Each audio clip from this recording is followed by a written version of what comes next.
I call this regular board meeting of April 13th to order. The time is 5:02 p.m. I'd like to remind everyone to please silence their electronic devices. I'd like to begin by acknowledging the land on which we gather, which is territorial homelands of the Nuwu, the Muwapa Band of Paiutes, and the Las Vegas Band of Paiutes. The Pledge of Allegiance will be led by Trustee Zamora. The flag salute will be led by the Clark County High School Junior ROTC, led by Cadet Ensign Desirion Alexander, Cadet Lieutenant Naomi Gonzalez, Cadet Chief Marilyn Cruz, Cadet Senior Chief Ael Ortiz, and Master Gunnery Sergeant Douglas L. Webster, a United States Marine Corps retired instructor. Trustee Zamora.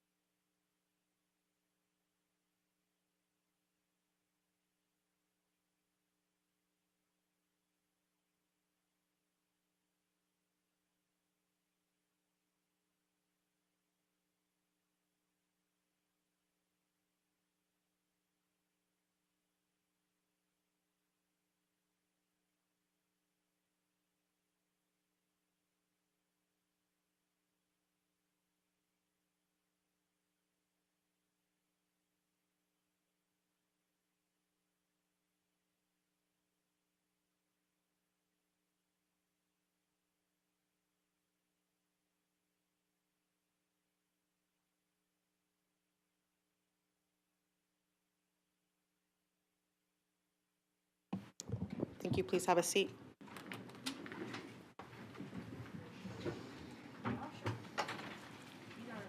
Trustee Guzman will make a motion to approve the agenda. Madam President, members of the board, I would like to make a motion to adopt the agenda as presented. Thank you, Trustee Guzman. Trustee Cavazos. Thank you, Madam President. I would like to second that motion. Thank you, Trustee Cavazos. Colleagues, we have a motion on the floor by Trustee Guzman, a second by Trustee Cavazos. Trustee Bustamante Adams. Aye. Thank you. Colleagues, that motion passes 7-0. We're going to move on to the consent agenda. Before I continue, if there's anybody in the public who would like to speak on the consent agenda section, you must complete a yellow form. Please do that before we move forward. This is the time to do that. Otherwise, once we begin, we will no longer accept yellow cards. And that's across the board for all action items. A new card has to be submitted, or multiple action item numbers have to be included in the yellow card. Okay. We're going to go ahead and start with the individuals who have called in advance. Mr. Bayless. Mm-hmm. Welcome. So I guess this is regarding 210. I'm curious, are we able to recommend people we want this, or how is it? I didn't get to click on that yet. Get a chance to take a look. Mr. Bayless, you know from participating in previous public comment periods that this is not an exchange of question and answer. Okay. You should be able to correct me, so I was just curious. You have a dialogue of some sort. So with the recommendation factor, I guess if we're able to speak on 10 and be able to recommend staff that we would wish to be removed, I would ask for this board to consider Gerald Bustamante as one of those people of question. I have a legislature sitting right here that came from my son's confidential file that Daniel and him both said didn't exist. It's a ledger from Michelle, which is the IP coordinator that was there ahead of time before Miss Fisher got there. She left when the whole shenanigans started. It basically states, when I've been telling you guys about the extortion that Daniel and Gerald started in the very beginning, when they tried to get me to sign their disclosures, and where we're at currently, because I still haven't signed anything from them. If you will read in this file here, you will read where the IP coordinator wrote exactly what transpired between me and Gerald and me and Daniel Ibarra where basically Daniel told him to withhold him October 5th, so he couldn't go to school until I signed the paperwork. And that's kind of where we're at right now. Since August 25th, we've been going round and round. But because I still haven't signed no paperwork, they're still doing this. And this is the Gerald Bustamante and Daniel Ibarra. Daniel Ibarra, I know he doesn't work for us, so you can't really dismiss him. So as far as Gerald, I believe he should be rectified because he knows better. He's the principal of that school, and at the time was the self-contained IEP lawyer. And furthermore, if anybody has read my due process decision, what he did with August and with the meeting and stuff, and not to mention with the eval, that was a violation of that court order with giving Ian more time. So he violated the court order before it even dried. So you guys have a good one.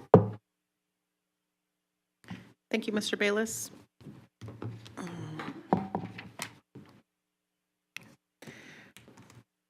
We have no more public comment on consent agenda items.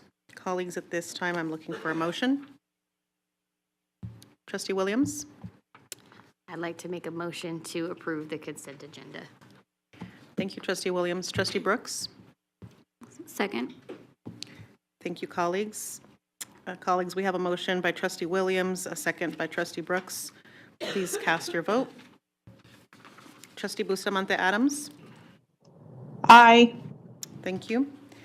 Colleagues, that motion passes 7-0.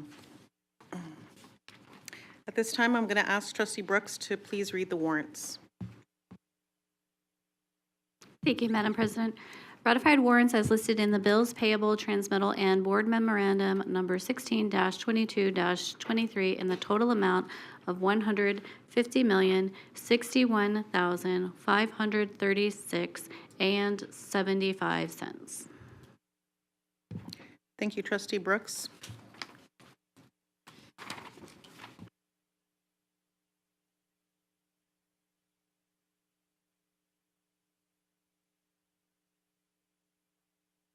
All right.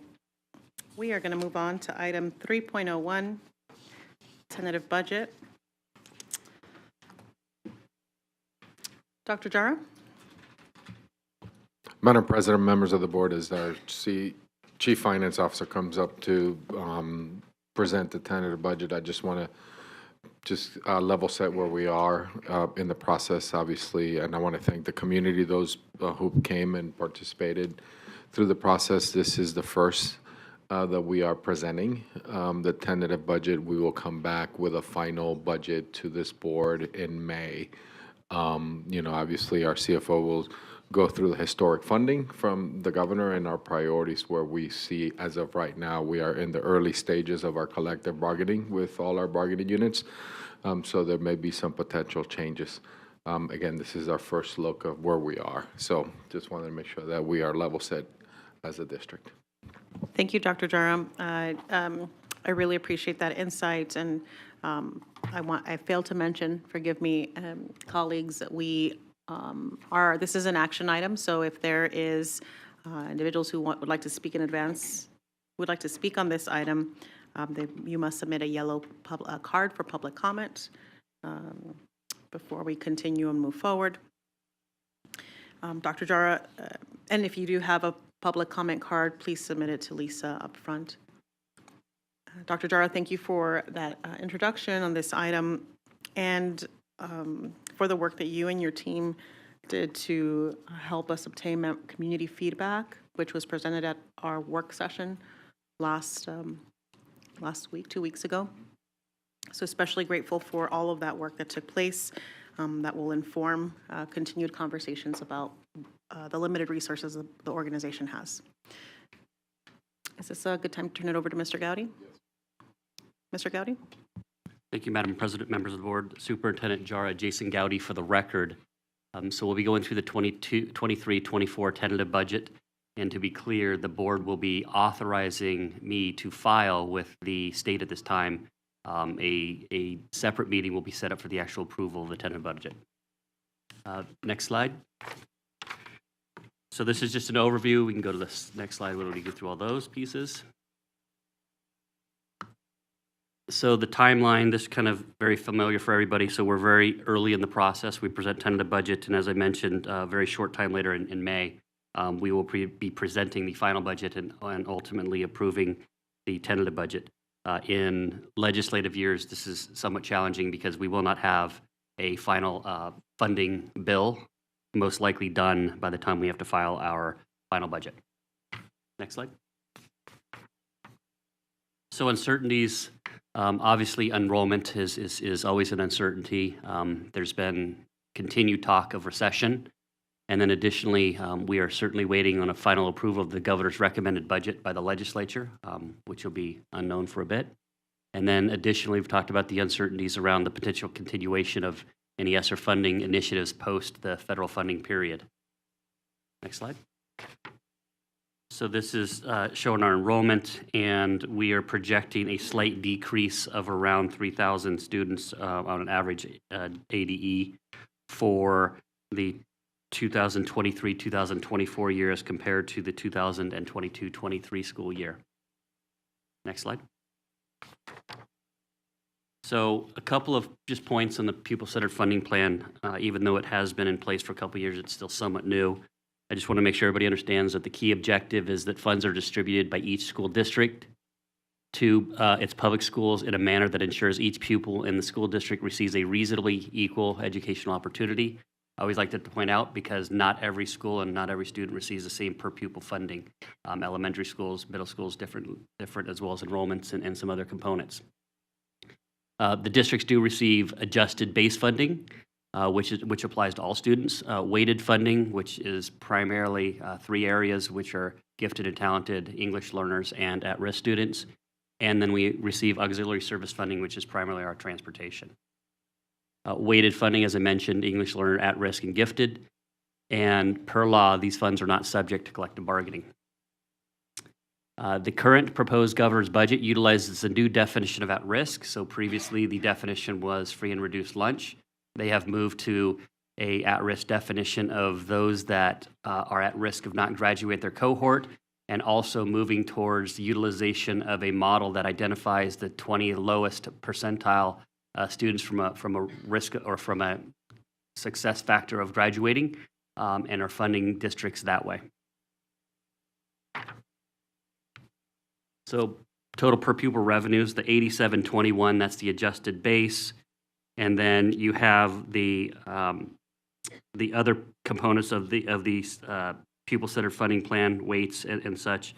Special education fund is in there, and then also we have some local federally fund outside of the state education fund, which totals out to just over $11,000 per student. So you can see that there actually was a significant investment in K-12 education, at least as proposed for this current year. Very consistent with prior presentations as it relates to percentages.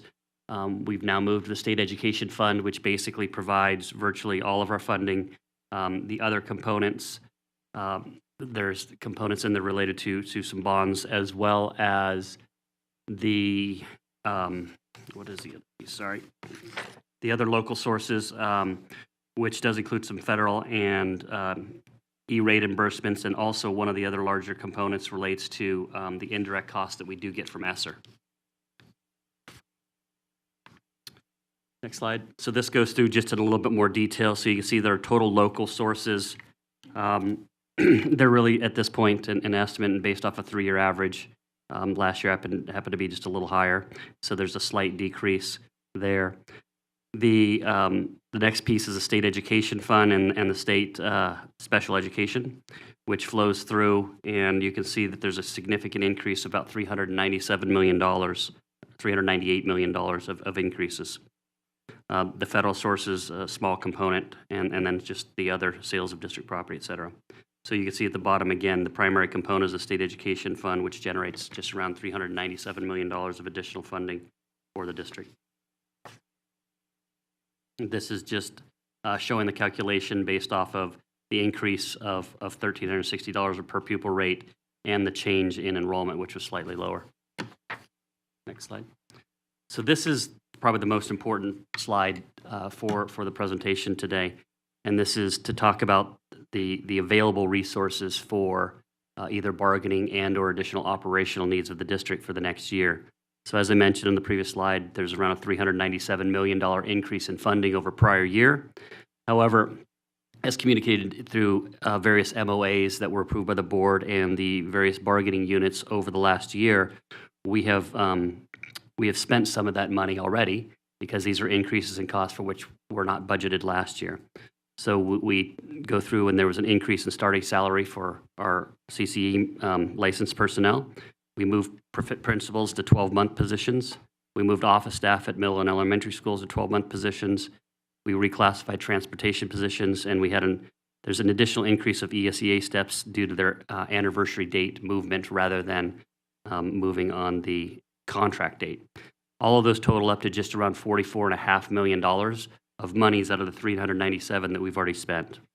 Additionally, there's some other changes. So the PERS increased 1.875% for regular, increased more than that for police, but it's a smaller dollar value. So in total, there's around $32.4 million of increases of the district's portion of PERS contributions that we will incur without any other changes. We're also adding a couple new schools, which will cost around $6.6 million to begin operations. Our utilities increase is estimated to be around $24.5 million for next year. This is based off of significant increases in natural gas costs, which also drive our energy costs as well. And then additionally, we have non-personnel costs, which are typically contracted and subject to CPI adjustments, typically around 3%, and that adds up to about $6.7 million of costs. Total operational increases around $70 million. Combined with the others, $115 million. We do have elimination of one-time costs that we incurred in this year that we will not incur next year. And one of the most significant components of that $29 million is the reduction in hold harmless for weighted funding for those previously designated Zoom, Victory, and SB 178 schools. Next slide, please. So where's the money spent? Again, this is very, very similar, 83% on salaries and benefits, and I still like to point out for those that's been around a while, it used to be 88, 89%, and that's because we moved a lot of the personnel costs into our weighted funding. Most of that funding is salaries and benefits. So if you look at this, there's approximately $1.9 billion in school strategic budget personnel costs, school-based another $532 million, transportation 140, and then central office around 357. It's around the $2.9 billion. So we talked about below. So we have textbooks and supplies. Those are significantly higher, primarily because we have significant carryover related to those items, and we anticipate from a budgetary perspective that they're spent. Utilities, electric, gas, water, we talked about those going up significantly. Professional services. So the primary components in professional services is we spend around $9.3 million in speech pathology. We spend $8.7 million in accelerations academies, and those are the service that we use that assists students that have left the district. And so when they get re-enrolled, we actually offset that cost through additional revenue. We have spent around $7 million in contracted social workers, $7 million in occupational and physical therapy, $5 million in health services for contracted nurses, $3.4 million for legal services outside the general counsel's office. And then Hope Squared is around $3.3 million. We spent around $2.7 million on athletics events for referees, physical therapy, et cetera. We have $2.6 million built in for some consultants related to our health project, as well as an estimate for the amount that we're going to spend on our wellness center concept.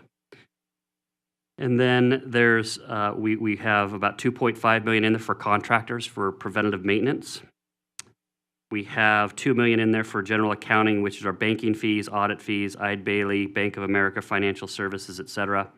Then that includes the cost for those accounts that are maintained for schools as well. And those are all the large significant items. Additionally, in technology, I just want to go through some of the two or three large ones. So the first piece is that we spend around $7 million on the central information services with Aerosant, IBM, SAP, some of our large software that run the district, including the financial systems. We spent about $6 million on the human capital management system.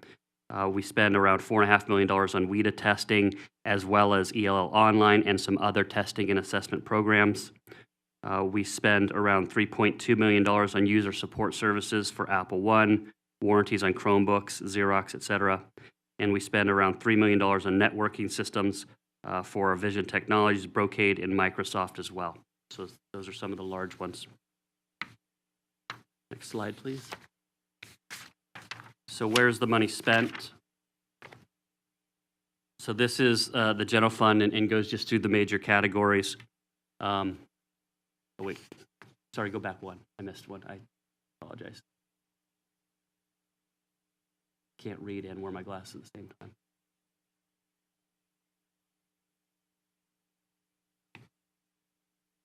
Yeah, just go back one slide. Sorry, I didn't look up. There we go, that one. Thank you.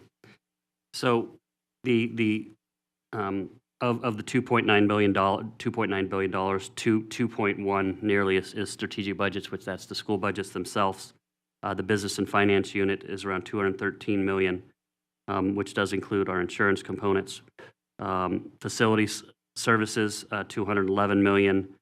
Teaching and learning, $164 million, and then operational services about $142, and you can see the other ones there.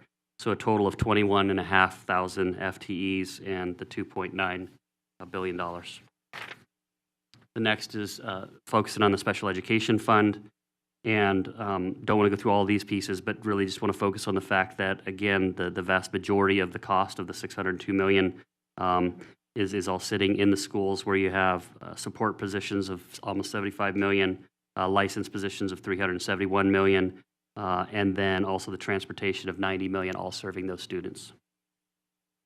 Next slide, please. So this is just the budget comparison, where we compare the 2021 amended final, the 2022-23 amended final, and then our current tentative budget. So we've been through this primarily from the revenue side, where we talked about the $397 million. Given the fact that we are very early in the negotiation process, we have just applied general amounts throughout the supply, services, property, salaries, and benefits area with more of a proportional approach, rather than identifying specific components, because there's nothing that we've come close to agreeing with our units at this time in order to build that specific information in. And then additionally, you'll see the other financing sources. That's primarily our bond proceeds. We do have currently built into this tentative budget model an increase in the unassigned fund balance of around $25 million to take us from 4.25% to 4.5%. Next slide. This just gives a little bit more detail around the where we think we're going to end the 23 year as it relates to fund balance. So if you look at the beginning balance, that's ultimately where we're going to end this current year, or where we anticipate. And there's going to be $35 million of non-spendable prepaid Teachers Health Trust at the end of, that's the piece it's called a prepaid at this point. When you look at the ending balance in 24, that $35 billion moves down to unrestricted assigned. Right now, our current agreement assumes that we will be paid by June 30th, 2024. I don't anticipate payment significantly before that. So we have it, and because it comes in the last day of the year, we will not be able to spend that money, so we put it in there. The other components of the beginning balance, again, which are the ending balances for this year, are really just the school carryover amounts that are just north of about $210 million. So unassigned ending fund balance, our regulation requires 2%. Most governments look at about 16.7%. In the past, we've talked about, given our funding stability from the state and some other protections, I think that we probably should get somewhere around 6 and at some point. And so that's why we keep looking at just putting small incremental components to that each year to make progress. Next slide. And so this is, we do combine the Focus 2024 aspect of this, so we don't have to sit through 2 presentations of mine to cover this one real slide that covers it, that focuses on the ending fund balance, and it's the unassigned. So our target was 2.75% at this point. We're ahead of that at 4.25%. And what this does is this, because of the fact that different districts use assigned and unassigned differently, we combine them for this presentation. Anything that's assigned is still allowable to be spent. By definition, the CFO assigns pieces, or the board can assign pieces in a fund balance for specific projects. We primarily use them for additional reserves, future initiatives, revenue loss, et cetera. So if you look at us, we look significantly better than we did even a year ago as you compare to the different districts. So combining both the unassigned and assigned, we are the third highest of the group. Houston is at 48%. I don't know how you can have 48% of your available spend sitting in a fund balance, but I think that some of the news around Houston may shed some light on that.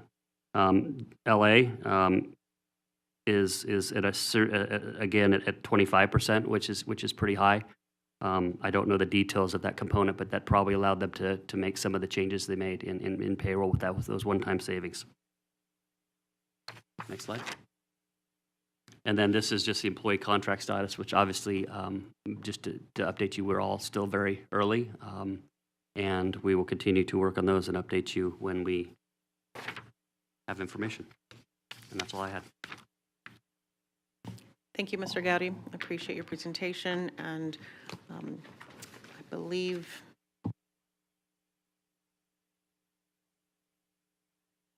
we're going to move on to member questions at this time. Trustee Williams? Oh, did we not do public comment, or we already did it? Oh, okay. Thank you, Mr. Gowdy, for this presentation. I always enjoy this riveting brief, but there's a lot of information on here, and it's good to see that we're getting a lot more money into education. My only question was, every year when we talk about the district lines and boundaries, we talk about the projection of CCSD and how many students we think are coming into the district. You stated that you think there's going to be a slight decrease in enrollment. Can you kind of shed some light on why you're thinking that? Jason Gowdy, for the record, Trustee Williams, I don't not think that, or I don't think that. We get that information from our demographics group, who are a group of experts that look at birth rates. They look at the home sales. They look at all those different components. The change in the kindergarten rule or law challenged us significantly this year. That was one of the bigger pieces that drove to lower enrollment. And I can't answer any more specifics on why this year, but it's still relatively flat when you think about 300,000 and being, or 295 and go down to Sure. to a small piece. And so it's still a forecast, but I leave that up to the experts because they do a very, very good job and usually get us within 0.5% accuracy in total enrollment. So Wonderful. Thank you. Thank you, Trustee Williams. Trustee Guzman? Thank you. Thank you, Mr. Gowdy. I have a couple of questions that, and I'm just going to let you know they're going to be AB 469 questions. I'm sure you're surprised coming from me, right? But the first one I have has to do with the new schools, and you included them in the budget. This is outside the bond, is that correct? Or is it inclusive of the bond that we currently have? Jason Gowdy, for the record, Trustee Guzman, this is the operational costs. So the bond costs would be the building of the construction, et cetera. Those are separate. And this is more the operational costs. This is the principals, the licensed personnel, the staff, transportation, all the different pieces that go in, and supplies, things like that. So that's what this is. Great, thank you. And then taking a look at, I believe it's page 12, if you could pull that up. Do our school sites look like this when they're doing their budgets? Or is this something that is just for us? And again, as I referenced AB 469, do our schools have to have most of their budget's covered by salaries and then 17%, or is there a certain percentage that is covered by other where they can contract out? Jason Gowdy for the record. Trustee Guzman. So there are a few guidelines and requirements that schools have to meet with certain positions. There's class size reduction components in there, and class sizes, not class size reduction, class sizes for 1, 2, and 3-star schools. Not technically required, but we maintain those components to historically, and we can continue to evaluate that. Under the pupil-centered funding plan and the way that we operate is there are very few requirements of what pieces need to be there, and the schools have a lot more discretion under AB 469 or NRS 388G to fulfill those needs. And so they have the ability to change that, but given the fact that the vast majority of an educational institution are people that are either going to be teaching, supervising, or helping to support those pieces. I don't know the exact amount, but I would say that the vast majority of the schools match this fairly closely, especially since given that our strategic budget is 70-something% of our budget itself. Great, thank you. So that means that we're getting closer to our goal, right? Okay, great. And then my last question has to do with the end fund balance. Does our end fund balance include all of the monies that the schools have in carry forward balance? So if we go to slide 16, I think it is. Mm-hmm. So there's two components of fund balance. So there's what we call restricted fund balance, which is essentially restricted by law, which the school carryover is considered restricted. We then have unrestricted, and the most important component in there is our unassigned. Those are separate components. So when I talk about $145 million at the ending balance that we have projected here, that's our unassigned, essentially reserve that we have available to us. You'll notice that there's no balance in our budget for the ending balance for school carryover. We currently budget for all of that money to be spent in a year. The primary reason is that under governmental accounting and the laws for budgeting and spend within the state, that we cannot spend more than we budget. So if we tried to guess they were only going to spend half of their carryover and they actually spent all of it, we would be in violation of law. So we anticipate from a budget perspective that they spend it all. That's why you see it at the beginning balance, which is essentially the ending balance for once we actually get done with the year. Okay, thank you. Thank you so much. And then the last thing I have is on testing and assessment programs. Do we know how many testing and assessment programs that are currently in the budget? We do. I do not know at this point, so we'll have to get back to that no specific problem. component. But yes, we do know that because I know that we just pulled some of that data for some of the information we provided to the legislature. Oh, okay, thank you. Thank you so much. Thank you, Trustee Guzman. Trustee Zamora? Thank you, President Garcia Morales. Thank you, Mr. Gowdy. I actually have two things. First one is thank you for also providing this in Spanish. I did see that's on our board docs, and I think that's very helpful for our community. And the second part of it is slide 13 and 14 is pretty general. Is there more kind of, not itemized, but more information on open book? Is that, people can go on there and find it? I think this is for superintendent. So, Or Jason- whoever. Yeah, Jason Gowdy for the record, yes, absolutely. So Open Book does have a lot more detail as it relates to specific department budgets as well as school budgets itself. Perfect, thank you.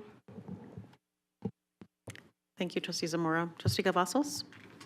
Thank you, Madam President, and thank you, Mr. Gowdy, for the presentation. I have a couple of constituent questions that I believe I do know the answer to, but I do want to get this on the record. When you talked about something that the amount of, I believe it was in the amount of $29 million having to do with the new per pupil funding formula and having to do with the Zoom Victory Schools. Can you expand on that a little bit for my constituent? Sure, Jason Gowdy for the record. So when the pupil-centered funding plan law, SB 543, was being negotiated, one of the final components that was of concern was the funding for Zoom and Victory schools. CCSD was part of those discussions, and we had committed to the legislature that we would hold all of the Zoom and Victory, including SB 178 schools, harmless at their funding level related to what they were when they were a Zoom, Victory, or SB 178 school. And so what we did in order to operationalize that is we calculated how they would be funded under the pupil-centered funding plan for EL and at-risk funding. And if that was less than the amount they got previously as a Zoom and Victory school, we funded that difference out of the general fund. Because we are not in an unlimited supply of funding, we had to reduce that. And so we committed to holding them harmless completely for 2 years, and then reducing that hold harmless level to 50%, to 25%, and then it goes to 0 after that. And so we just ratably lower it down. We've been in constant communication with the principals about these pieces. I know that Dr. Larson-Mitchell and her team have been working with principals on how to identify these components. And additionally, we received just around $180 million more in weighted funding that will come into this that may help, certainly it will help fill that gap for many of those schools. Thank you so much, Mr. Gowdy. I believe that explanation was very detailed and helps a lot. The other constituent question was just simply on the definition of the new at-risk category, if you wouldn't mind.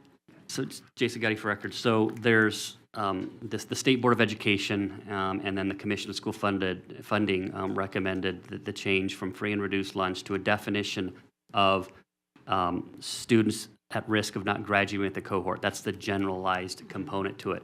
Additionally, there's a calculation called the grad score, and I don't know if that's exactly the methodology the state using, because they just said that they're using a new methodology, but what was originally discussed and presented to the Commission on School Funding was Infinite Campus uses a grad score. And what it does is it uses 100 to 200 different variables of student success in categories such as economic situations, family situations, academic performance, attendance, all of those different components, and they have different weights for each one. And what they've been able to do is over tens of millions of points of data that they have throughout this country with the different students they have, they've identified those risk factors that have a greater influence on a student not graduating or graduating, right? So either way. And what it does is it generates a score that the lower the score means less likelihood of graduation, and the higher the score means the higher likelihood of graduation. And so what this does is this truly starts to address those students of true need versus just a blanket statement that if you're on a free and reduced lunch list, my children both go to a school that is designated 100% free and reduced lunch, and they better not ever be at risk of not graduating, right? So I think that's a waste of resources. So this new definition allows us to target the information better, because principals will have access to their grad scores, and they can see the students that are actually in specific need where we cannot release that information from a free and reduced lunch perspective. Right. Mr. Gowdy, thank you so much for that extended and very detailed explanation. I appreciate it. Thank you. Thank you, Trustee Cavazos. Trustee Bustamante Adams, do you have any questions at this time? Yes, thank you, Madam President. My question is based on the approach for continued transparency from the school district to the community and others. My question, Mr. Gowdy, is the new tool that was released recently, the data dashboard, any feedback from the community about using that tool and or any other insight that you could provide? Great. Jason Gowdy for the record. We provide a small component of that. The group, is it, who heads it up? Greg Manzi? Yes, sorry. So Greg Manzi is designing that and ultimately would have more information on that. My group itself that provided the information, we have not received anything. We do get open book comments on different pieces and nothing as it relates to the data dashboard at this point. But anecdotally, we have talked to a few people, and I've actually received some positive feedback about the information that's available out there. Thank you. Excuse me, Trustee Bustamante Adams. I believe Dr. Jara also wanted to add to this question. Madam President, members of the board, as Mr. Gowdy mentioned, small piece with budget and HR is mostly student level data at the school level and district, but we have received anecdotally really positive feedback. I know that Mr. Manzi continues to monitor feedback as to what areas need to improve as we continue to look at it. So that's an ongoing discussion. This is the first approach, so we're really excited about it, but looking forward to continue receiving feedback from the community. Thank you, Dr. Jara. Trustee And Bustamante Madam Adams? President, Yes, I ma'am. have one more, if I may. Yes, please. And Mr. Gowdy, the executive order that the governor gave for school districts to hand over their financial audit information, is that process complete? Where are we in that timeline? Thank you, Jason Gowdy, for the record. We met all required guidelines and timelines, and so we did submit all of our audit reports. They did have some supplemental requests that came through. We met those timelines again. I think this is a very good way for the state to assess this component and see that, one, is the districts, certainly us, have go through a number of audits and utilize that resource in order to meet that request. So it was completed, and we have not had any comments back or response back from the governor's office at this point. Thank you. Thank you, Trustee Bustamante Adams. Trustee Brooks? Thank you, Madam President. Thank you, Mr. Gowdy, as always, for your work on this. I appreciate it. I know the district sometimes gets a bad rap for transparency, but I want to review some of the tools that are available. We have Open Book, where all of our finances are online. We have Board Docs, where you can actually put in a search term and find contracts, find warrants, find all kinds of financial information. We have a data dashboard. We have an external group of financial experts who actually oversee our financial audit. And the analytics for at-risk is something that I think we've reviewed several times and I know has been presented at the Commission for School Finance as well as NDE. So all of the information, if people want to educate themselves, including lawmakers, are available for people in public documents. So I want to put that out there in case anyone is interested in diving in and looking at this. I appreciate your work on this. I appreciate we've come a long way together since you've been in this position, and I greatly appreciate your service. Thank you, Trustee Brooks. I have a couple of questions, Mr. Gowdy. Can we turn to slide 7, please? Total per pupil revenues.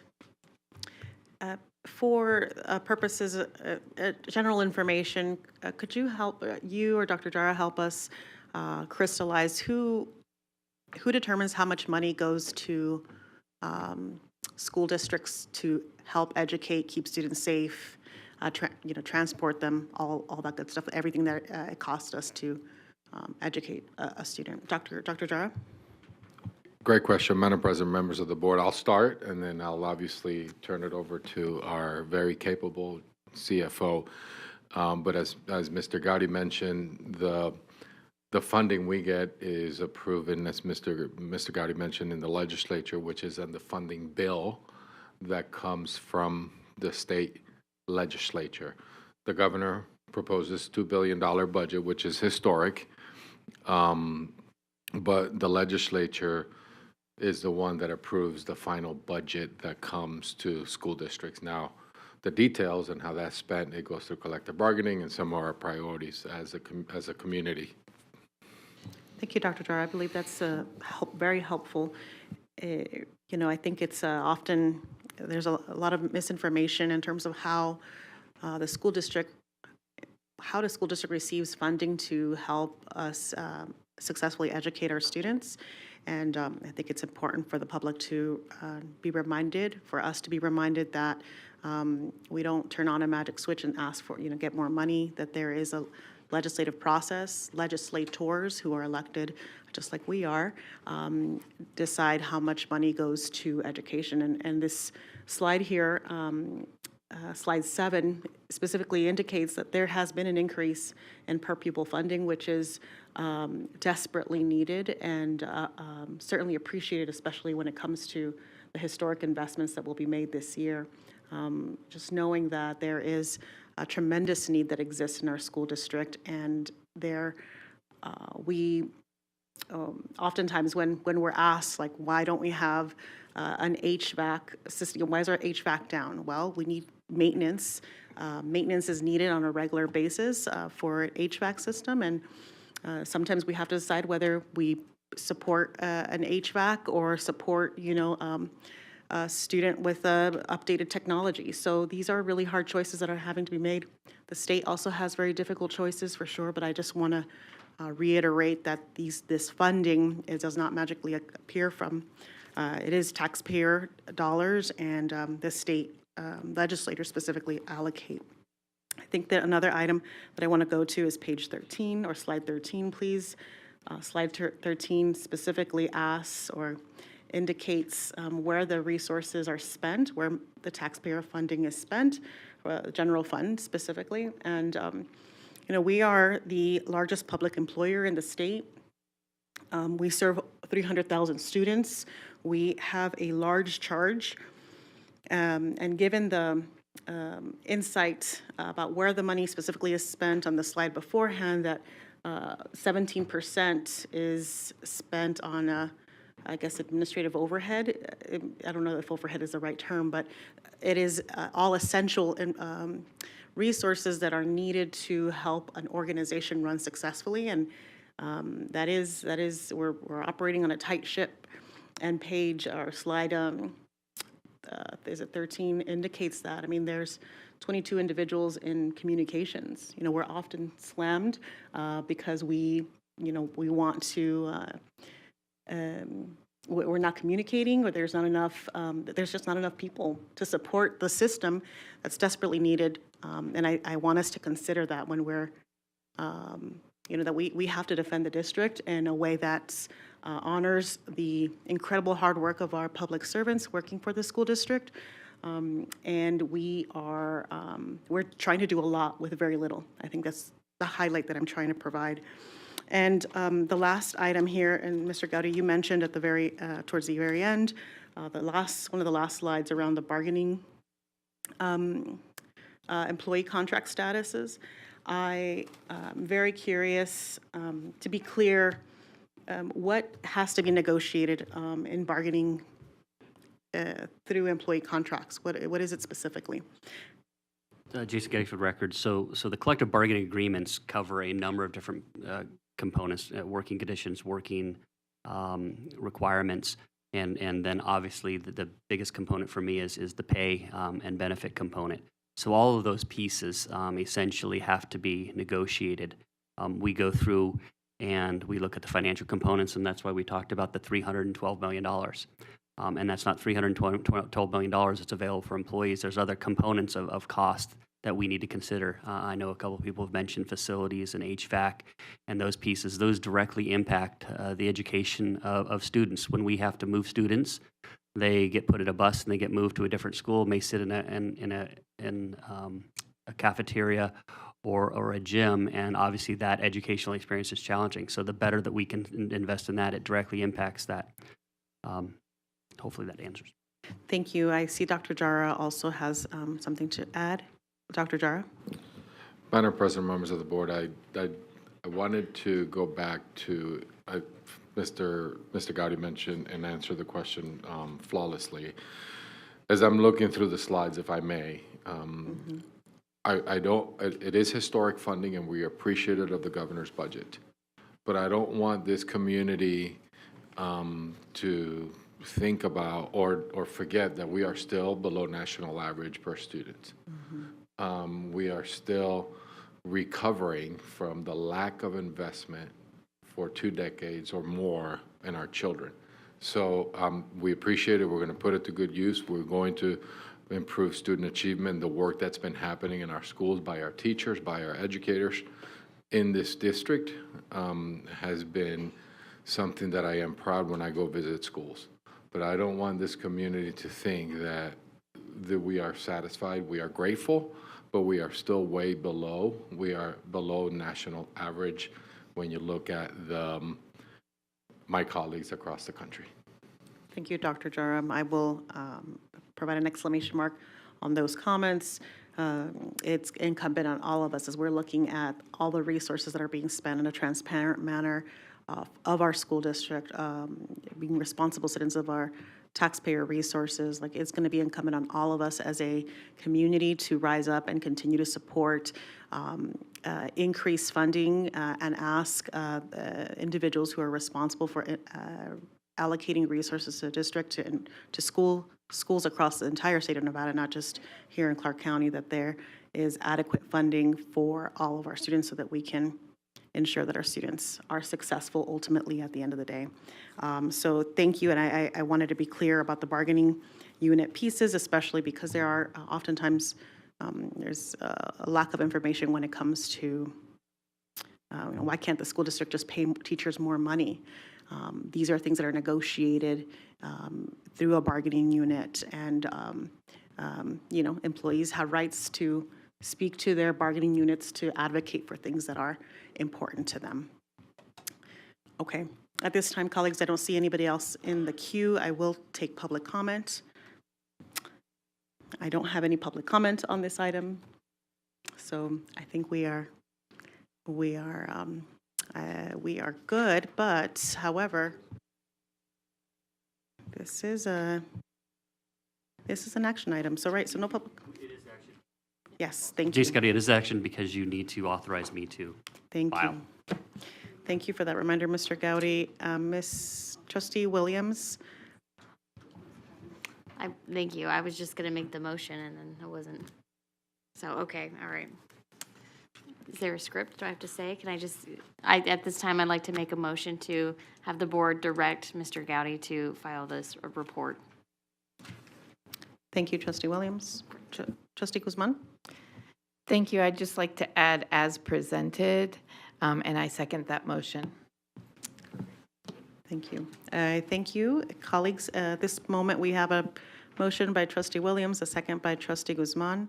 Colleagues, please cast your vote. Trustee Bustamante Adams. Aye. Thank you. Colleagues, that motion passes 7-0. Thank you, Mr. Gowdy. Thank you, Dr. Jara. Okay. We're going to move on to item 3.02. This is not an action item.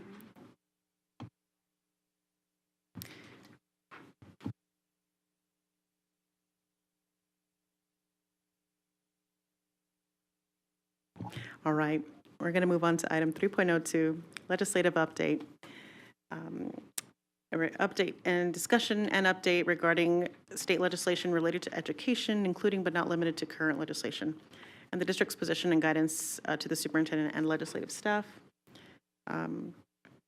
Mr. Story, welcome. Thank you, President Garcia Morales, Trustees, Superintendent Jara. If I could very quickly take a point of privilege before we dive into the legislative update, I just wanted to add that there is a community survey that's open until the end of April regarding Open Book. So if the community does want to weigh in and share their opinion on Open Book and the resources that are available there, they do have that opportunity, either through the webpage or parent link and other messages that are available on social media. Thank you. So Todd Story, Chief Communications Officer, for the record, we are pleased that we are just a little over halfway through the legislative session. We also have Director of Government Relations, Patricia Harad, on the line, who will give us an update on the day-to-day as she spends her days in Carson City working very dutifully and successfully. She has done a phenomenal job throughout the first half of the legislative session, and expect that as things get more harried and pressing in the coming days and as deadlines approach, one of which will be tomorrow, first committee passage tomorrow, we will see a reduction in the number of bills that we are tracking, but we're currently out of 900 bills, tracking about 172 of them.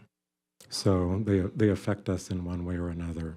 So with that introduction, I will turn over the microphone to Ms. Harad, and she can give you the latest on what's happening in Carson City.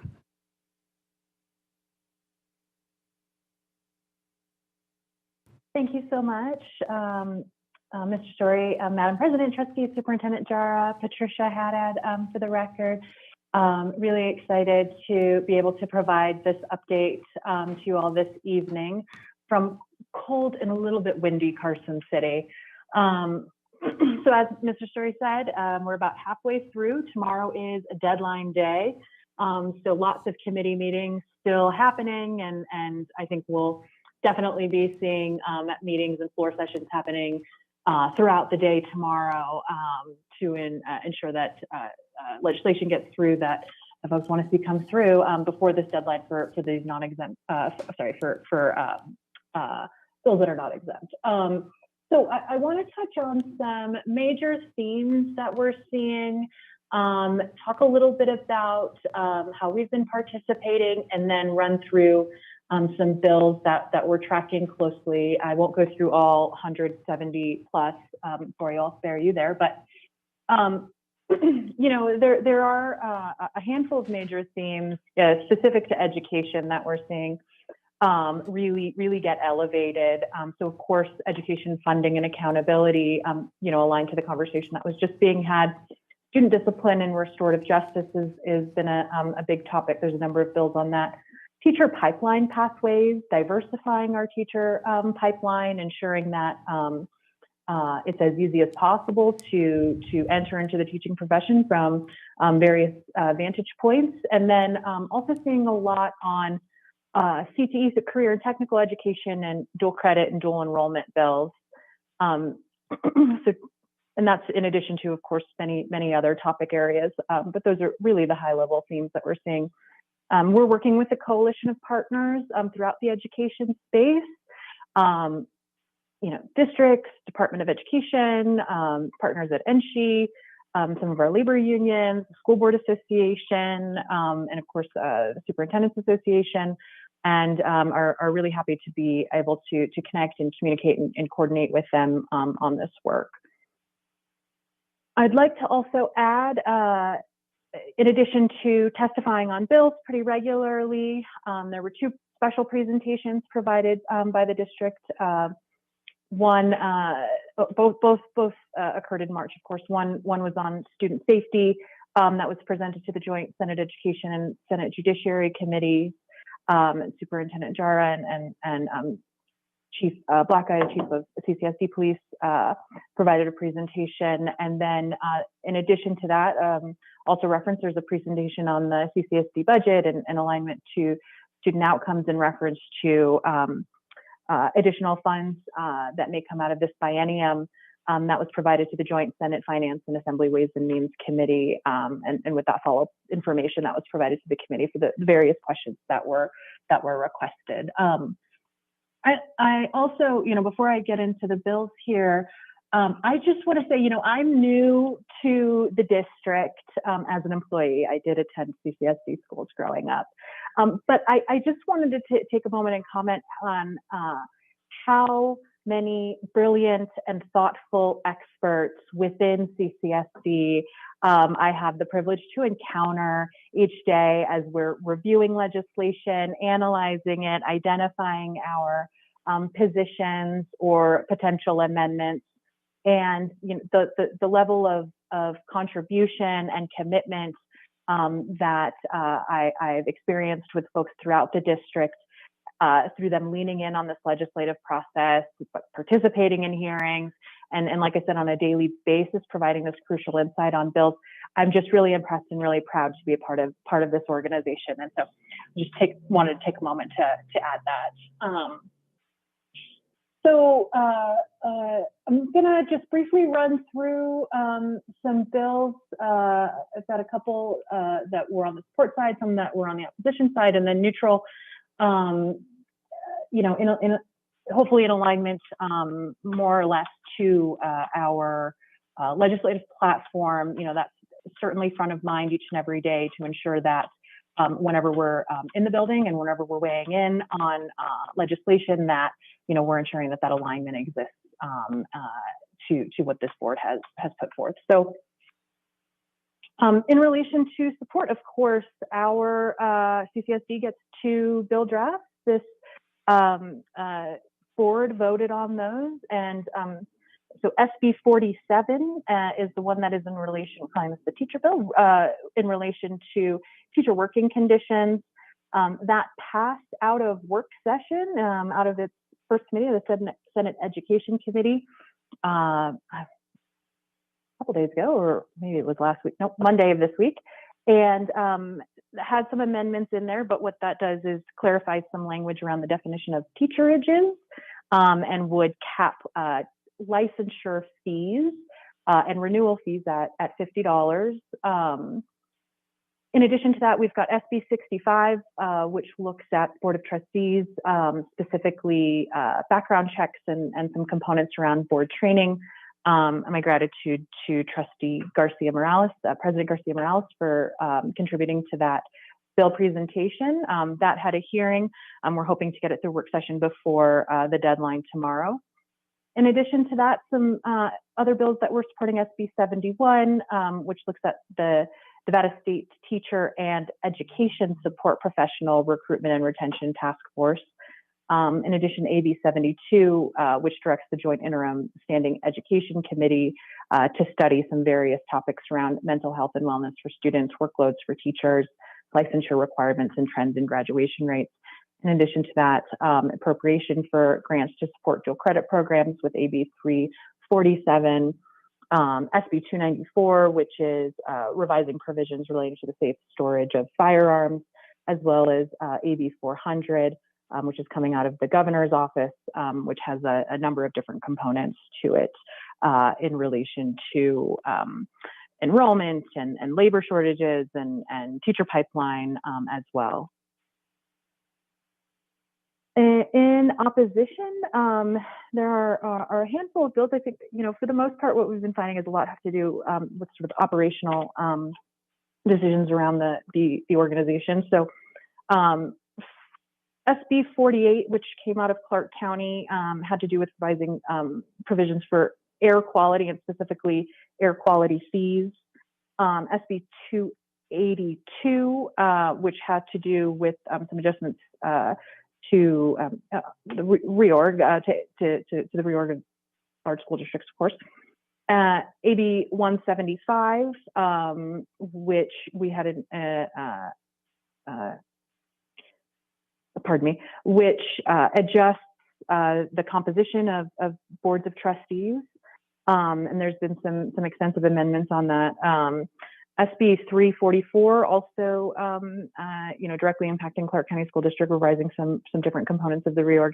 And then AB 282, which was just this afternoon, regarding subsidy for health insurance for substitute teachers. There were some amendments that happened. So they did the hearing, and then the work session immediately after. Based on the amendments, we'll be going back to see if we adjust any of our stances on that component. In neutral, and just briefly, and I'll wrap up here, I just wanted to highlight a couple of items. AB 357, which revises provisions governing sex ed in public schools. We were neutral on that, in particular, as this board and on its legislative platform identified specifically supporting changes to the opt-in measure in relation to sex education. So we weighed in on that particular component, but as I said, there were other provisions in there that we did not engage on.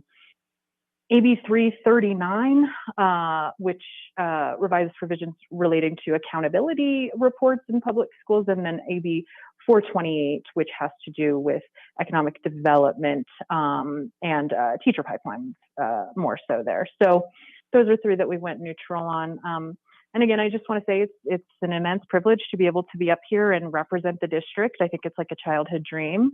And there's still a long way to go in legislation. I think, again, starting next week, as Mr. Story said, we'll have a little bit of a better handle on sort of what the universe of bills are that will be moving forward, and be able to continue to focus our attention and ensure that we are driving policy that is supportive of student outcomes and supportive of the legislative platform voted on by this board. Thank you. Thank you, Ms. Haddad. Todd Story, Chief Communications Officer. For the record, trustees, if you have any questions or the superintendent, we are here to respond accordingly. So, Thank you, Mr. Story. I see a couple of colleagues in the queue. Trustee Guzman? Thank you, President Garcia Morales. I have just a couple of just procedural type of understanding, because I do watch every single day, and I do keep track. I believe some of my colleagues do the same. And I have just a couple of questions about our neutral stance. And what is the process to determine how we are neutral if, let's say, like, I'll just use the sex ed as the example, and it's not the only one that I was curious about why we were neutral. But if the board feels strongly about something or has mentioned that it would have liked to have had an additional bill draft to move forward with that type of bill, what would make us go neutral on that bill? Dr. Jara? Yeah, Madam President, members of the board, I will start, and I know that I can speak to the process once Mr. Story and Ms. Haddad discuss where the bill is coming. Mr. Story comes to me, speaks to me. We look at the board, especially 357. We look at the board's priority on the legislative platform, which was on opt-in and opt-out. There was a lot of different components within that bill. So for us to testify, it was in neutral to state the position that we were in favor of the opt-in and the opt-out provision within that portion of the bill. But I have Mr. Story speak to more clarity because there was other items within that bill that the board did not authorize myself, Mr. Story, or Ms. Haddad to speak to. So that is the process. President Garcia Morales, Trustees, Superintendent Chara, Todd Story, Chief Communications Officer, for the record. That's exactly the process. As we look at the platform and the direction from the board, if there's clear direction, then we take that position. If there is direction that is, in that case, specifically to 357, as the superintendent explained, only to the provision of opt-in, opt-out. When we met in advance of the legislative session, we indicated that to the chair, so she knew our position in advance. And her bill ended up having a lot more included in it than just the opt-in and opt-out provision. But she knew in advance what we were going to be able to support based on the direction from the board. Great, thank you. And so is that the same process in opposition? So, for example, we specifically asked for a definition in the reorg for our ESPs. And when the bill came forward with the definition, we were opposed to it. So is that the same process? President Garcia Morales, Trustees, Superintendent Chara, Todd Story, for the record, yes. Okay, thank you. Thank you, Trustee Guzman. Trustee Williams? Thank you. I don't actually have any questions. I just really wanted to say thank you to Todd Story and Patricia Haddad, because I know this is your guys' first year that government relations falls under communications, and we used to have an entire department, and then it moved over to you. So, and I know this is her first year here, full year. So I just want to say thank you guys for doing all this. You're doing a phenomenal job, and I don't feel like there's ever a moment that I'm not uninformed about this. So thank you. Thank you, Trustee Williams. Trustee Cavazos? Thank you, Madam President, and thank you, Mr. Story and Ms. Haddad. You've already answered part of my question, because as usual, Trustee Guzman took part of my question, so she saved me some time there. I had a question also about AB 357. You've already explained that. So on testifying in neutral, like AB 339 on the accountability reports and AB 428 having to do with the teacher pipeline, what's, again, I understand what the protocol was that Dr. Jara just explained. And so on 357, the board was in favor of the opt-out, which is what 357 was advocating for. But because there were so many other things in the bill, that's why we went in neutral, right? And so could you explain what the rationale was for 339 and 428 briefly, please? Sure. Sorry, President Garcia Morales, Trustees, Superintendent Jara, Todd Story. For the record, Ms. Haddad, do you want to explain the rationale behind those two bills? Certainly. Or I can take Thank one and you can you. take one, whichever you Madam prefer. President. Oh, can you hear me all right? Yes. Carry on. Okay, I apologize. Thank you, Madam President. Through you to Trustee Cavazos, Patricia Haddad. So on AB 399 in particular, and I'd be happy to share the specific testimony document that we provided. It looked at student performance data and the disaggregation therein. And so what we shared was that, you know, while it's a worthwhile effort, you know, from a statewide perspective to review and analyze the student performance data, disaggregated by licensed teacher and by looking at whether or not a student had a licensed teacher for 4 more consecutive weeks, as well as disaggregating student performance by student attendance, essentially. There were some particulars in there that, you know, we were in discussion with the Assemblywoman that brought this language forward. As far as some amendments, just based on what tracking and alignment with other metrics that exist sort of within the performance framework look like. And so where we landed, you know, on neutral, it had to do with those particular details and slight adjustments, as well as recognizing that, you know, new systems would need to be created at the district level, as well as the state level, to ensure that that information and that data is pulled and aligned appropriately in the way that's being requested within that bill. And so you have to also, of course, you know, you would all know that, you know, these are dynamic conversations and processes. And so while at the initial hearing we landed on neutral, you know, as amendments come through and as things change, that those positions can of course change. Thank you, Ms. Haddad. And again, we were speaking of 339, correct? 339 in relation to student performance Right. data. I hope I'm not looking at the wrong. Okay. No, I think that was right. I wasn't sure if I had heard the number said correctly. So thank you for that on that bill. Certainly. And then, sorry, Patricia Haddad. So in regards to AB 428, we landed neutral there. And for, I think there are 2 main reasons. And again, these were shared during the testimony. One had to do with the offering teacher academy college pathway programs at every high school. And the way that the language was written, it was in conflict with the district's responsibilities under 388G, so of course the reorg law. And so the bill would violate that provision and sort of usurp the ability of building principals to be the responsible party for staffing at their school. In addition to that, there was an unfunded it was an unfunded mandate on the district for every single high school to have a teacher pipeline program. And then recognizing that, there's still a long way to go before we know sort of what the funding allocations will look like specifically in the governor's bill.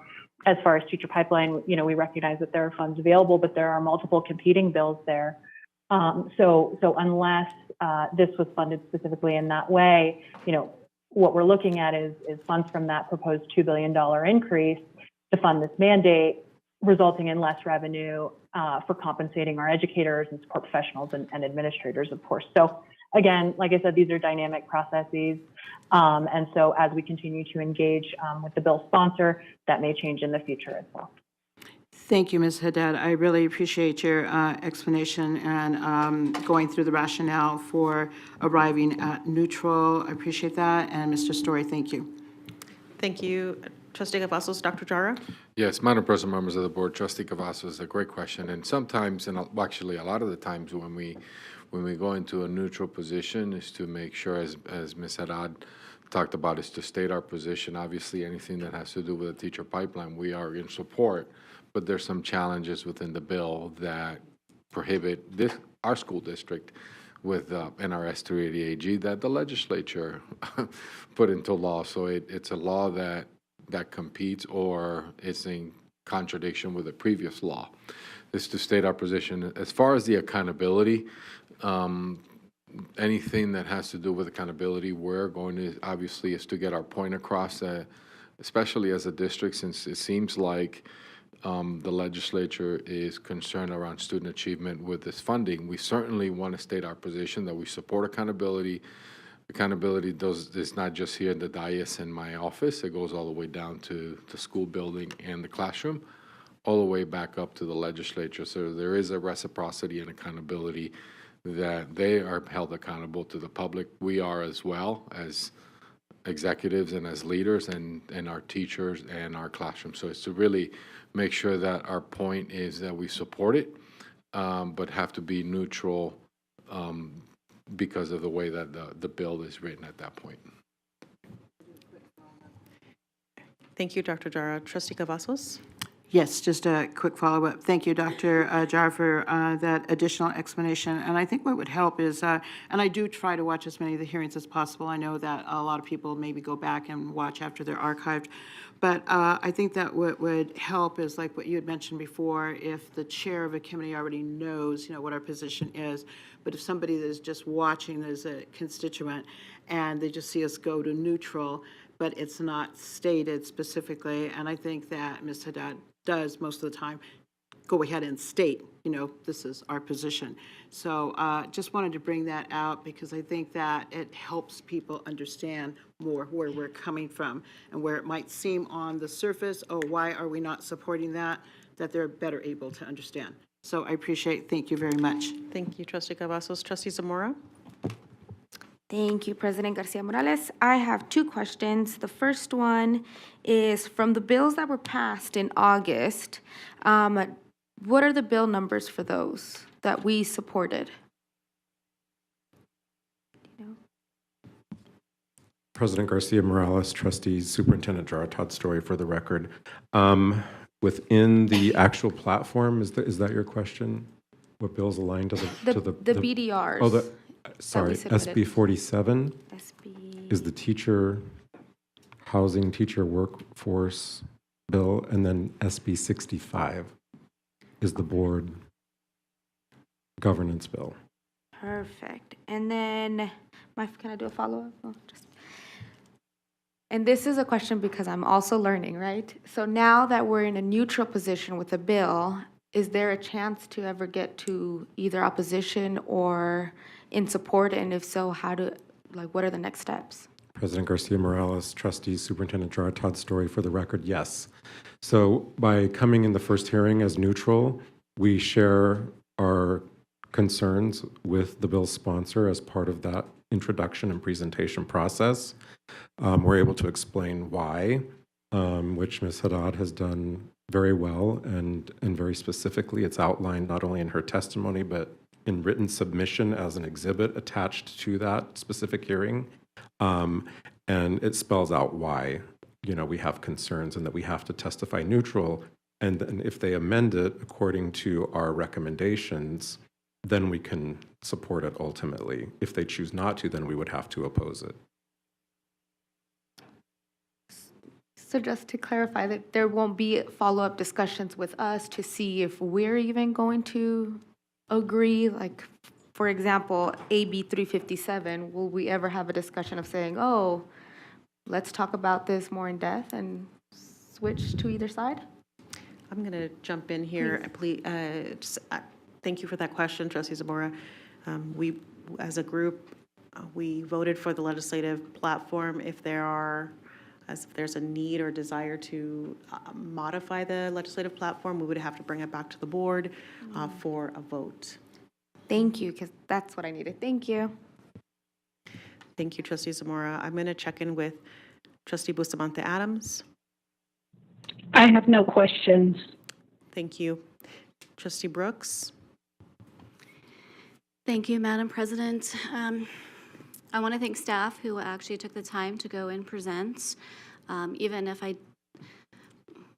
I don't feel that legislators were very respectful to you, and I apologize. I know I'm not responsible for the behavior, but I apologize anyways.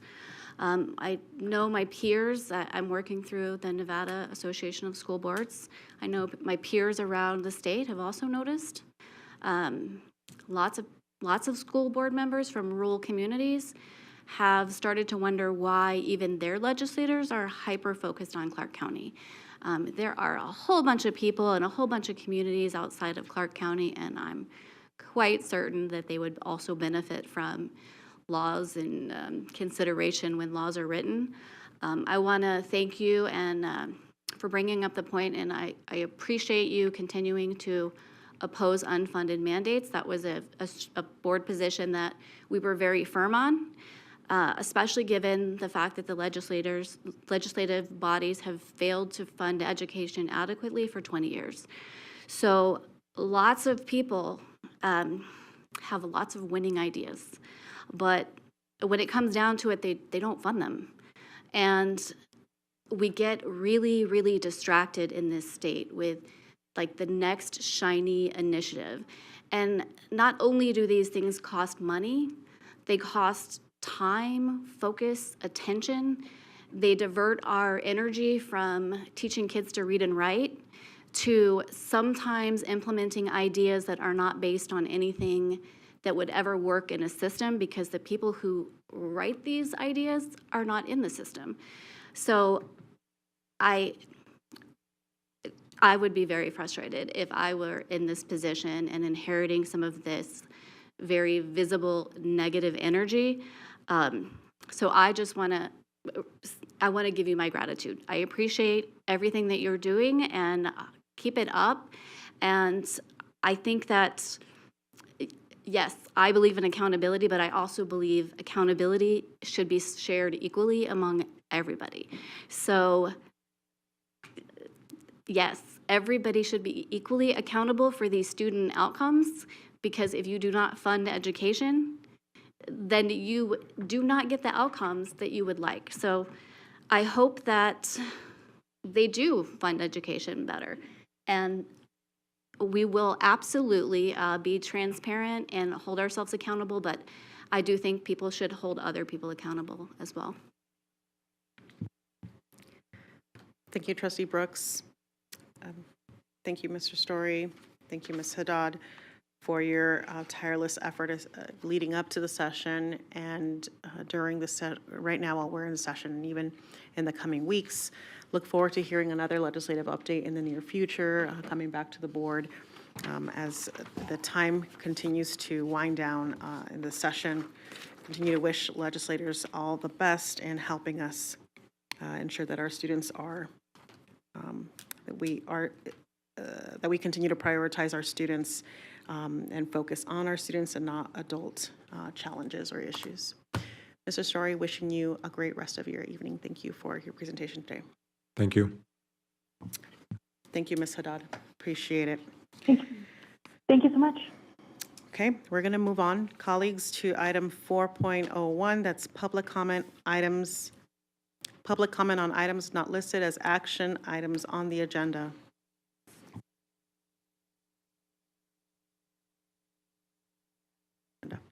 All right, we have some individuals who signed up in advance. Thank you for that. We'll start there. However, before we continue, I'm going to ask for yellow cards. If there are individuals who have not had a chance to submit a yellow card but would like to speak, this is your last opportunity to speak on provide public comment. Please provide it to Ms. Lisa up here. If you have already submitted your yellow cards, thank you. I think we'll go ahead and close or move on to this item. We'll start with the individuals who signed up in advance. Mr. Bayless. Okay. Isabella Campos. Then we'll follow Caitlin Fisk and Blake Eklor. Maybe you'll teach me how to say your name so I make sure I got it right if you're here, Blake. Welcome. Are you, is Isabella? Hi, welcome. You can come up on the mic.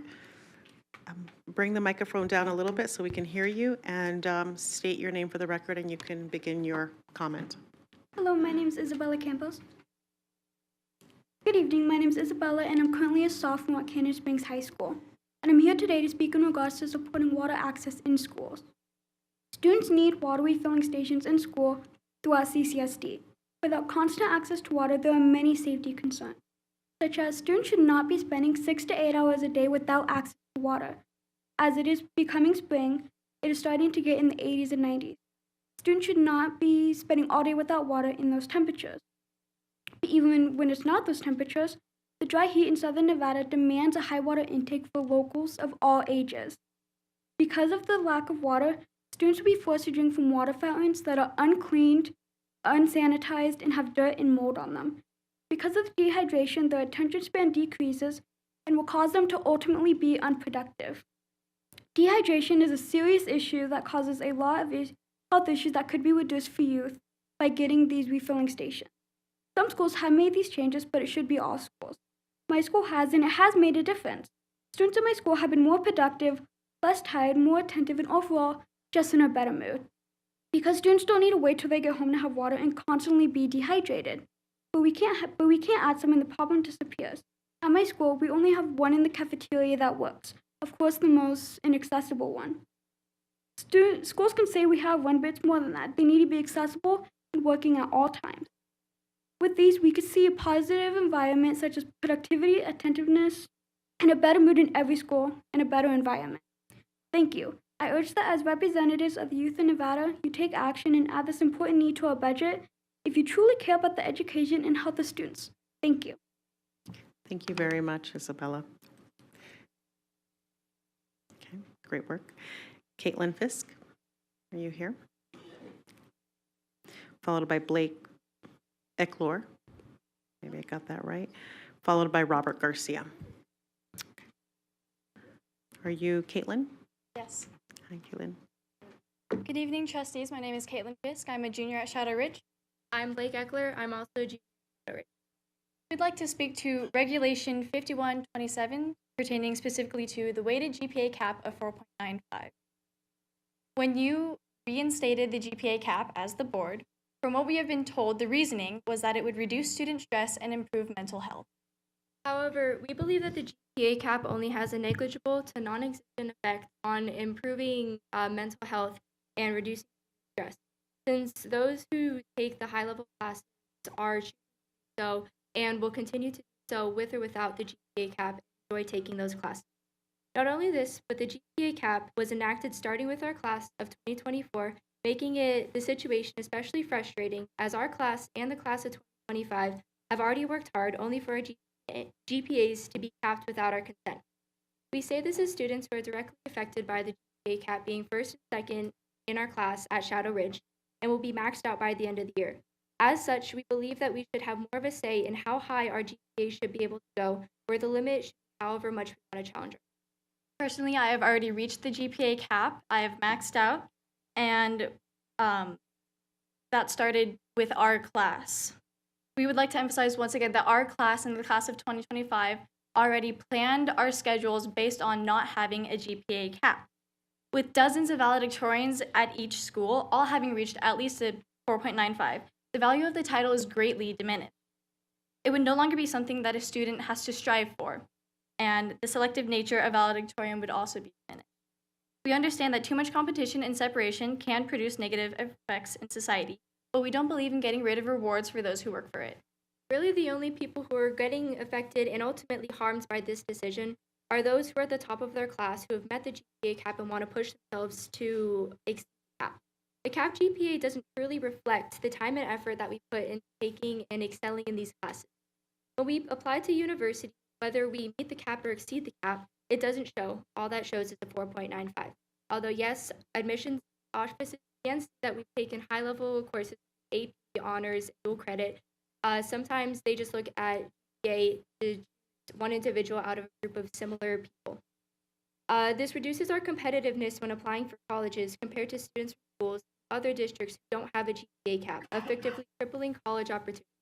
We understand that two students, Edward Ma and Troy Harris from Clark High School, spoke to you last July about lifting this cap, and we would like to extend the precedent established at that meeting by either removing the GPA cap completely or simply lifting the cap for the classes of 2024 and 2025 who started high school before the cap was instituted.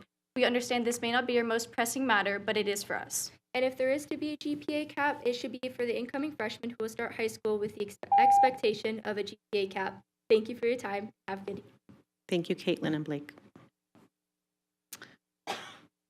Robert Garcia.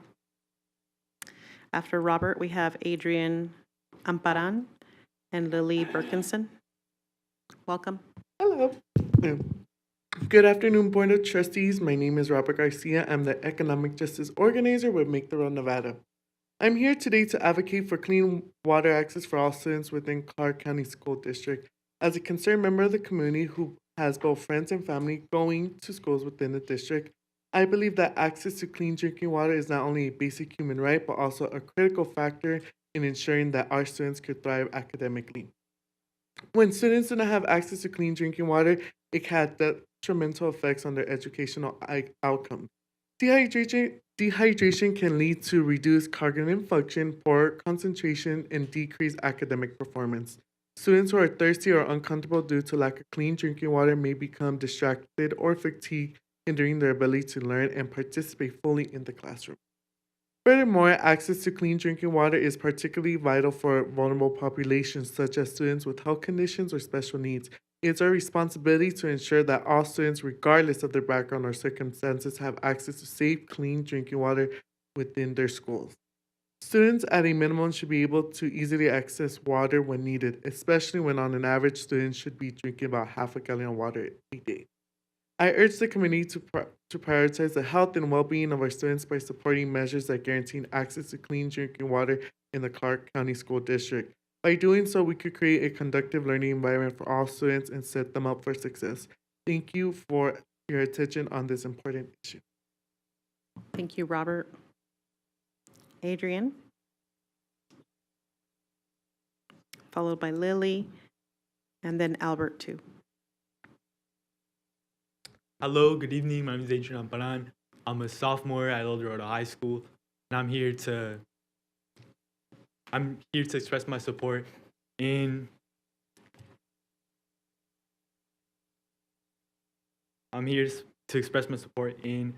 providing more access in school water for water access, implementing water bottle refilling stations is imperative and will provide students a more hygienic and convenient way than in contrast to normal water fountains that aren't always maintained.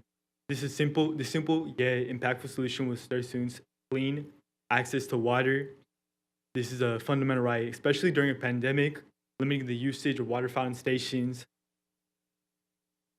will allow students to prevent them from sickness. Dehydration conflicts with learning in and out of school, especially as a student athlete. I know how critical it is to stay hydrated. Dehydration is not fun. I urge your support as representatives of CCSD to implement more funding into the water bottle refilling stations if you value sustainability and the health of students. Thank you. Thank you very much, Adrian. Lily Birkinson, Albert Tu, and Valerie McDonald. Welcome. Thank you, Board of Trustees, for letting me speak. I'm currently employed as a long-term substitute for math for sixth graders, and I wanted to present today a substitute-proof opportunity that can support the CCSD curriculum from Dr. Fo Chen Lo. He's a math professor at Carnegie Mellon University and a national coach of the USA International Math Olympiad team. He has a program called Live Math Classes, and the Live Math Scholarship Program are an effort to encourage students to think critically about math in the age of ChatGPT and to close the gap in math education for underrepresented students. Students will rise, I believe, to the level of our expectations of them. Live math classes raises that expectation for students to think innovatively and problem solve creatively. I think this man, Professor Fo Chen Lo, has a heart for the students and energy to transform our kids into ethical creators and users of artificial intelligence. And the reason he's interested in helping students is as ChatGPT continues to impact the job market, he wants to sound the alarm to facilitators of knowledge that the need to develop their students' problem-solving skills is very important. And that is why he's on a worldwide tour. He's visiting middle schools all over the world, actually, and he wants to talk about how math can be a vehicle for learning how to think. He has gone from the ivory tower of academia to the mess of the real world to find solutions to these global problems and others. Now, Professor Fo Shen Lo is focused on making creative math learning more accessible to students across the country. Live math classes are designed to make better problem solvers for any level of student. It's a support to the curriculum, and it could be the best bridge program for summer school students going from middle school to high school, or actually he's focused on 6th and 7th graders. What makes this online class unique is that it's taught by a nationally ranked high school math competition stars, so it's closer to their age. And they take improv comedy classes to make these classes very captivating. The instructors are provided with cutting edge technology to model classes to look like TikTok streamers setup.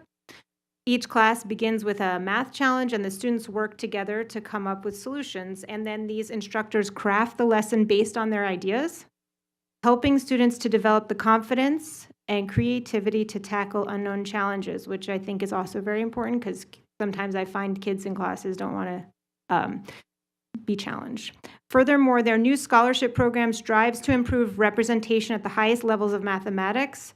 So they have donors. The same live math classes are going to be offered at 90 to 100% scholarships to ambitious and curious 6th and 7th graders who are eligible for free or reduced lunch. And after, excuse me. Okay, thank you for letting me talk, and I have some. Thank you, Lily. Thank you. Albert?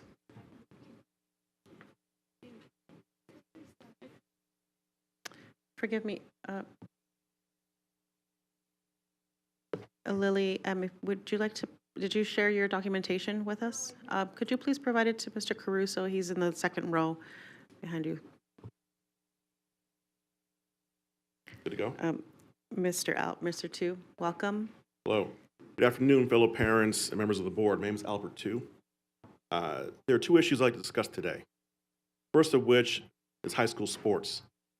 My son participated in JV football and is asked to pay $400 for football equipment. I also learned varsity players were asked to pay a football fee of $1,175. The issue I have is, whether it was explicitly stated or not, was that my son got the impression if these fees, which can amount to a car payment or a mortgage payment, were not paid, he would not play. I don't have a problem with fundraising, but frankly, this sounds like extortion. Children having to pay high fees at public high schools to play a sport they love doesn't sit well with me. I think many other parents may feel the same way. I would encourage you, board, to investigate this matter. But do me a favor and begin your investigation at Liberty High School. I'd appreciate it. Secondly, I want to address lackadaisical academic standards. I was shocked to learn students of Clark County can turn in work late. Cannot turn in work and receive 50% for that assignment. Zero effort, half credit. They can also turn in work late and receive full credit. I find these two policies completely asinine. When I was in high school, the maximum grade I could receive for late assignment was a C. It taught me the importance of getting work in on time and accurately. It taught me the real world has consequences to my choices. When I was in college, I'm sure some of you can attest to this, I was given a syllabus at the beginning of the semester with homework assignment due dates and exams. If an assignment was missed, there were no emails sent, phone calls made, or makeup opportunities. You received a 0 for that assignment, and your final grade reflected. As adults, there are real-world consequences for not completing assignments at work accurately and on time. Consequences like, being fired. In the military, if you're late, people may die. What are these policies teaching our kids? How not to be responsible? These policies are not helping them. They're crippling them. Possibly for life. They need to be reassessed. Thank you. Thank you, Mr. Tu. Valerie McDonald.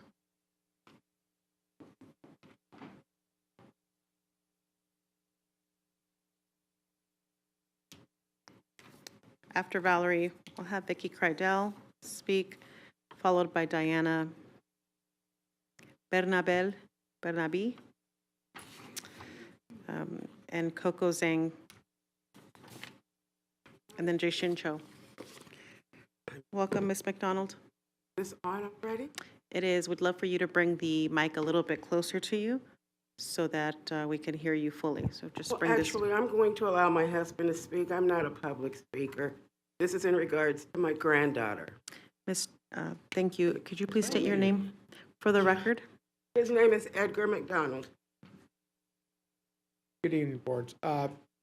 This Bustamante Adams, my step-granddaughter got herself, she was attacked at Cashman School, and her mother responded to the school. She was alarmed. She got upset.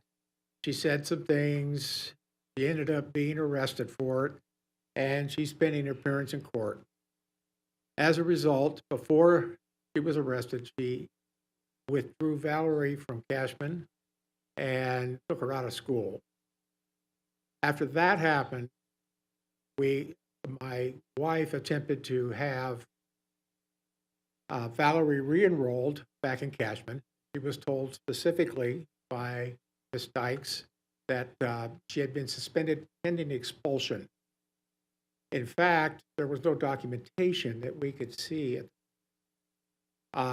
Valerie then attempted to follow up and get her enrolled at another school, and we were informed via documentation that I have provided that she could not enroll in any other school except for Cashman.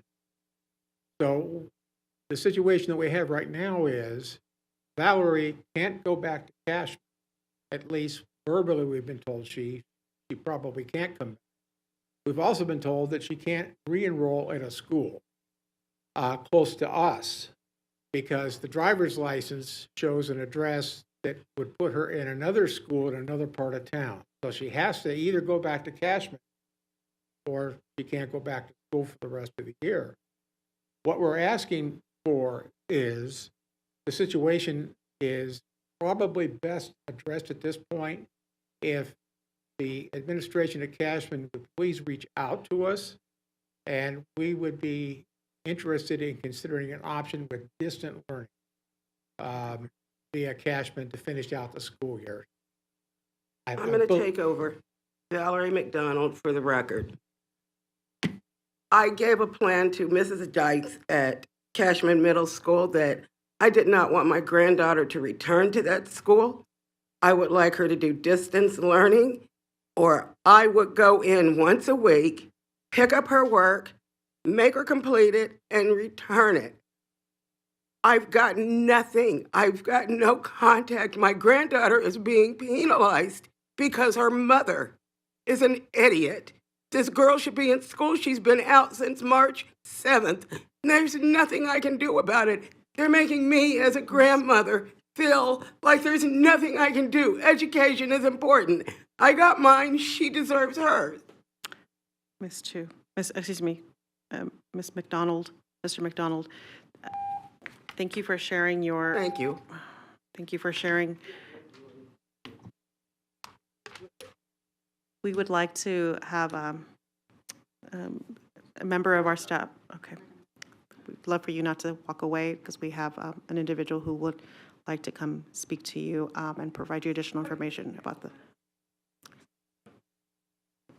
You're welcome to step out, and there's a member of the district staff who's there to give you additional information.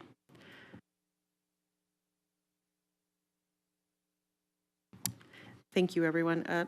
Ms. Cardell?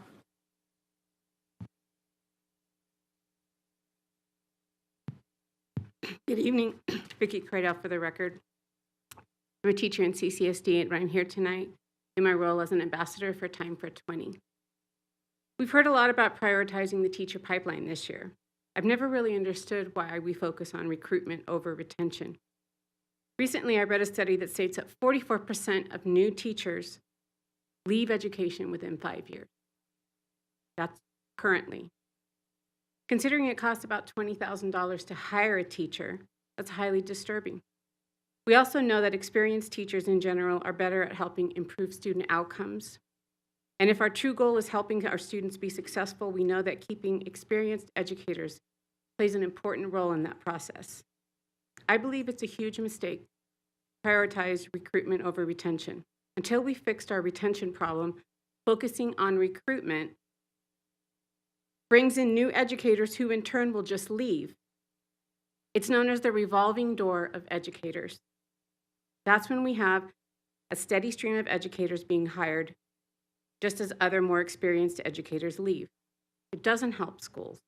In fact, it hurts collaboration, continuity, and stability in our buildings.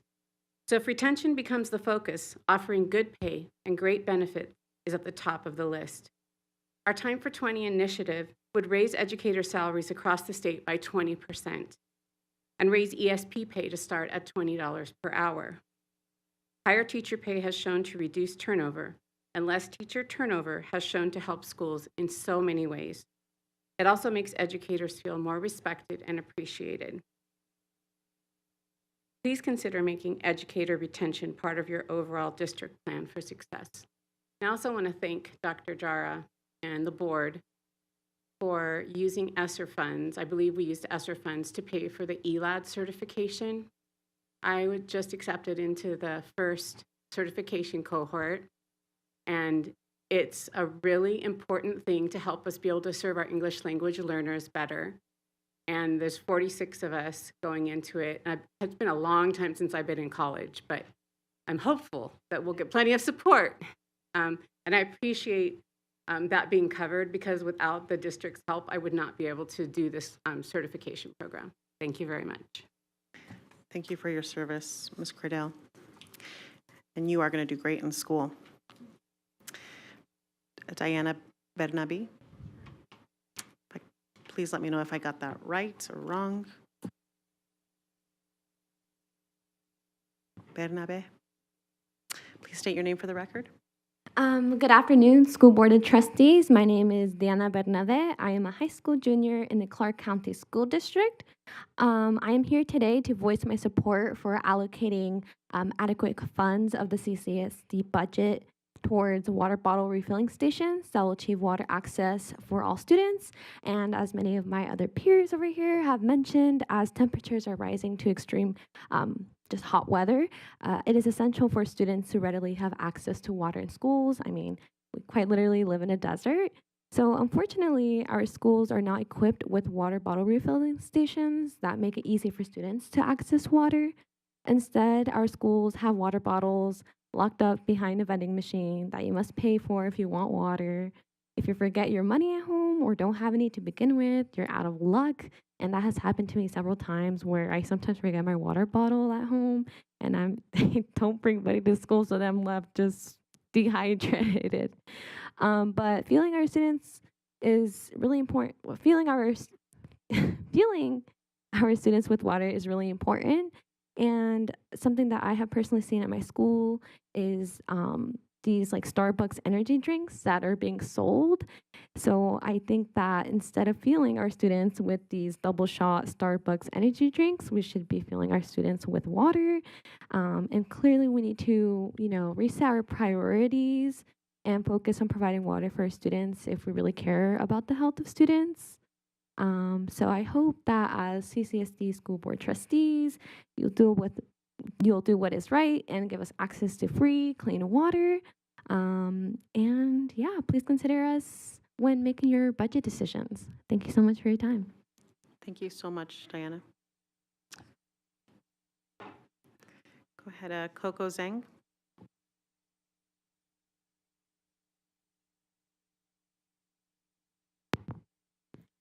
Good evening, board members. My name is Coco Zhang. I'm a junior at West Korean Technical Academy, representing student voices at Youth Power Project, a branch of Make the Road Nevada. And today, I, along with my peers, want to direct your attention to specifically access to water in our school district.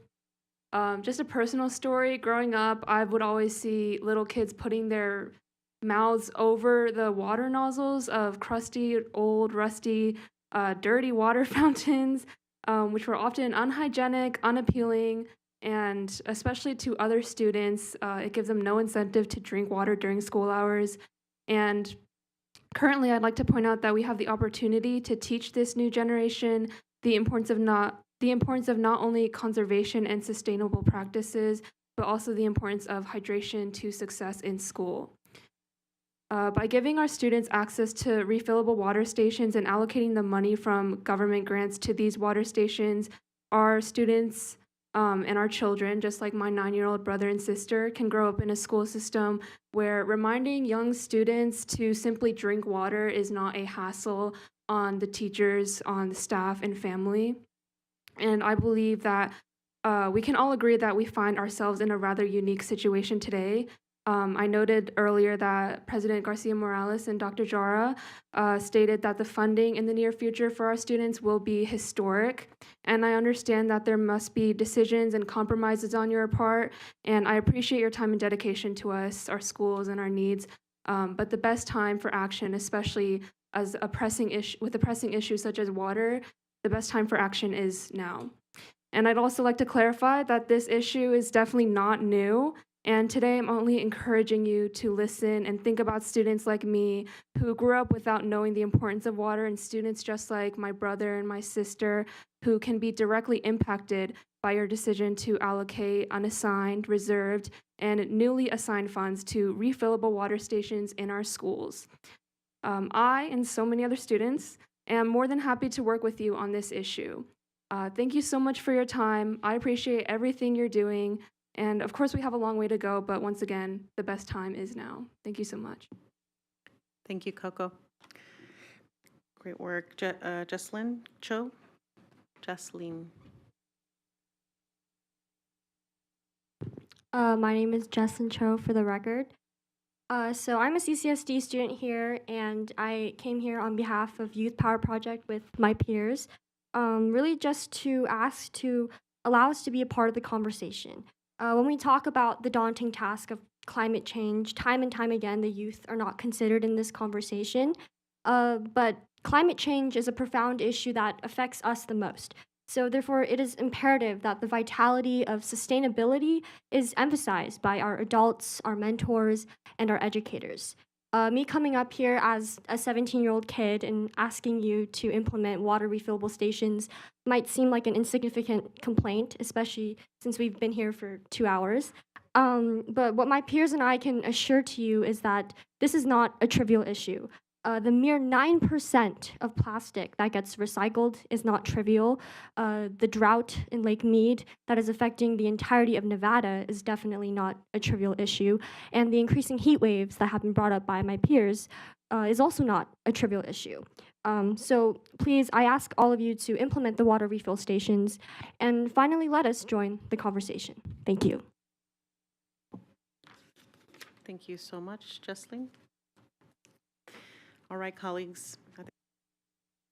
At this time, that concludes public comment. We have cards that have been submitted in advance, along with individuals who signed up in advance. Moving on to item 5.01.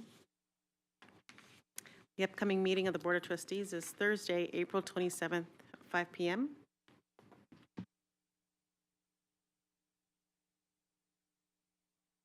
All right, we're going to move on to adjournment. I see Trustee Williams is in the queue. Thank you, Madam President. At this time, I'd like to make a motion to adjourn. Thank you, Trustee Williams. Trustee Guzman? Thank you. I also want, I want to second it, but I also want to let the students know that we heard you. Thank you, Trustee Guzman. Colleagues, we have a motion on the floor by Trustee Williams and a second by Trustee Guzman. Colleagues, please cast your vote. Trustee Bustamante Adams? Aye. Thank you, colleagues. That motion passes 7-0. The time is 6:56. Have a great evening.